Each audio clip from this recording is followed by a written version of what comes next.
નમસ્કાર, યલગાર ન્યૂઝમાં આપનું સ્વાગત છે। જોઈએ આજના મુખ્ય સમાચાર।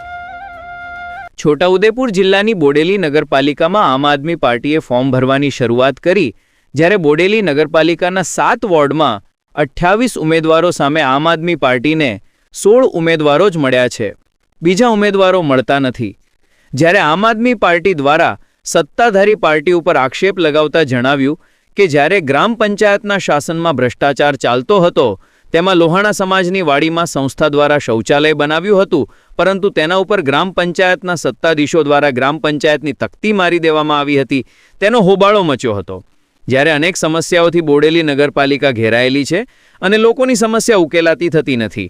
જ્યારે 7 કરોડ રૂપિયા ગ્રાન્ટ પ્રજાલક્ષી કામો માટે ફાળવવામાં આવ્યા હતા, તે વપરાયા નથી। જ્યારે ગ્રામ પંચાયતમાં સત્તામાં બેઠા હતા તેવા લોકો ભાજપમાંથી નગરપાલિકાની ચૂંટણી લડવાના છે, તેવા લોકોને ફગાવી દેવા માટે આમ આદમી પાર્ટી કમર કસી છે। બોડેલી નગરપાલિકાની ચૂંટણી અમે ભ્રષ્ટાચારના મુદ્દે જ લડીશું।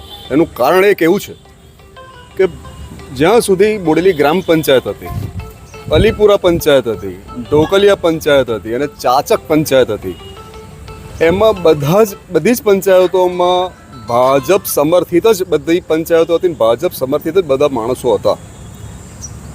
મારી તો બોડેલીની પ્રજાને ખાસ વિનંતી છે કે હવે મતદાનમાં પરિવર્તન લાવવું પડશે, નહીં તો પાછા જે ભૂતકાળમાં જે અહીંયા સત્તામાં હતા પંચાયતમાં એ લોકો જ પાછા આવશે, તો એનો કોઈ અર્થ રહેશે નહીં। પરિવર્તન જરૂરી છે।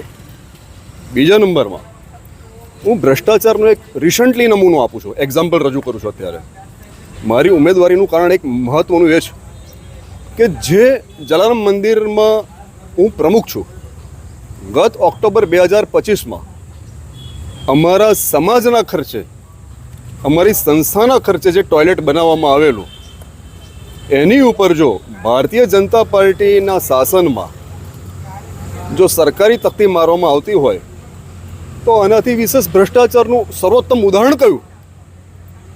બીજી વાત, બોડેલીનો એક તમને બીજો એક નમૂનો, એક એક્ઝામ્પલ આપું। બોડેલીનો એક વેપારી વર્ષોથી, છેલ્લા 10-12 વર્ષથી પોતાની જગ્યાના રસ્તા માટે લડી રહ્યો છે। જૂની બોડેલીની જગ્યા પોતે નિર્વસ્ત્ર થઈને એ બોડેલીની બજારમાં દોડ્યો હતો વિરોધ કરવા માટે, વહીવટતંત્રનો વિરોધ કરવા માટે, છતાં પણ જો એને ન્યાય ના મળતો હોય, એ ફરસાણનો વેપારી,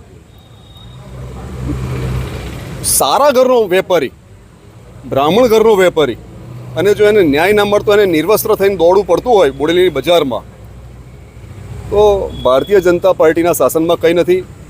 અસહ્ય મોંઘવારી, આર્થિક ભ્રષ્ટાચાર, શિક્ષણનું વ્યાપારીકરણ અને બેરોજગારી।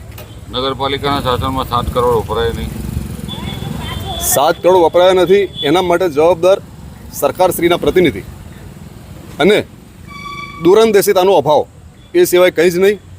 આ બોડેલી નગરપાલિકાની ચૂંટણીમાં હું એક બીજી પણ વિનંતી કરું છું બોડેલીની જનતાને, ખૂબ સાવધ રહીને, કોઈ પણ લોભ લાલચમાં આવ્યા વગર અને ખૂબ જ એક સ્થિતિ પ્રજ્ઞતાથી મતદાન કરે, કારણ કે બોડેલીમાં એજ્યુકેટેડ, હાઈલી ક્વોલિફાઈડ ઘણા લોકો છે, પરંતુ જાગૃત નથી, એનું ખરેખર દુઃખ છે। એટલા માટે જ બોડેલી નગરપાલિકાનું શાસન ખૂબ જ સારા લોકોના હાથમાં આવે, એ હેતુથી જ આમ આદમી પાર્ટી ઉમેદવાર ઉતારી રહી છે। અત્યારે બોડેલી ખાતે સૌ પ્રથમ પહેલી નગરપાલિકાની ચૂંટણી આવી રહી છે, તેમાં અમારે આમ આદમી પાર્ટી દ્વારા પહેલું ફોર્મ રજૂ થયું છે, જે અત્યારે પહેલું ફોર્મ દિલુભાઈ ઠક્કરનું રજૂ કરેલું છે।